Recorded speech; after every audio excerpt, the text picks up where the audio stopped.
रेखा देखने की शुरुआत करने से पहले अंगूठा देखें, इसके बाद हथेली की कोमलता या कठोरता को देखें। हाथों का अध्ययन आप जितनी गहराई और ध्यान से करेंगे, आपका भविष्यफल उतना ही सटीक और सही होगा। अस्पष्ट और क्षीण रेखाएं बाधाओं की पूर्व सूचना देती हैं। ऐसी रेखाएं मन के अस्थिर होने तथा परेशानी का संकेत देती हैं। हस्तरेखा विज्ञान से किसी व्यक्ति के भविष्य को देखा जा सकता है। ज्योतिष की इस विधा को सीखना आसान है। बस हमें हथेली पर बनने वाली रेखाओं की जानकारी और उभरे हुए पर्वतों के बारे में मालूम होना चाहिए। हथेली देखते समय आपको सबसे पहले अंगुलियों, अंगूठे और उसकी हथेली की बनावट को देखना चाहिए। इन दोनों हाथों की रेखाओं और उनकी बनावट के बीच का अंतर समझने की जरूरत है। अगर लड़की है तो उसका बायां हाथ देखें और लड़का है तो उसकी दाईं हथेली देखें। हस्तरेखा देखने की शुरुआत करने से पहले अंगूठा देखें, इसके बाद हथेली की कोमलता या कठोरता को देखें। हाथों का अध्ययन आप जितनी गहराई और ध्यान से करेंगे, आपका भविष्यफल उतना ही सटीक और सही होगा। रेखाएं जो हमारे हाथ में दिखाई देती हैं, उनका हमारे भविष्य से गहरा संबंध होता है। अगर इन रेखाओं का अध्ययन ध्यान से किया जाए तो हमें हमारे भविष्य में होने वाली घटनाओं की भी जानकारी प्राप्त हो सकती है।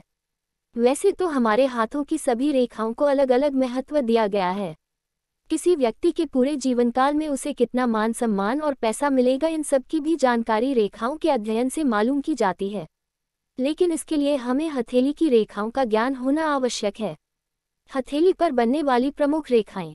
हृदय रेखा हथेली के ऊपरी हिस्से और उंगलियों के नीचे होती है।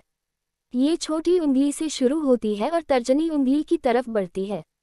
मस्तिष्क रेखा की शुरुआत तर्जनी उंगली के नीचे से होती है, जो बाहर के किनारे की ओर बढ़ती जाती है। जीवन रेखा अंगूठे और तर्जनी के बीच से निकलती है और कलाई की तरफ यानी मणिबंध तक बढ़ती है। हथेली के नीचे का स्थान, जिसे हम मणिबंध कहते हैं, वहां से निकलकर जो रेखा मध्यमा उंगली के पास जाती है, वह भाग्य रेखा कहलाती है। विद्या रेखा की शुरुआत अनामिका और मध्यमा उंगली के बीच से होती है। ये रेखा अनामिका उंगली की तरफ झुकी होती है। विवाह रेखा छोटी उंगली के नीचे वाले हिस्से में होती है। हथेली पर बनने वाले पर्वत। गुरु पर्वत तर्जनी के नीचे वाले हिस्से को कहते हैं। शनि पर्वत मध्यमा के नीचे स्थित होता है। अनामिका के नीचे स्थित पर्वत को सूर्य पर्वत कहते हैं।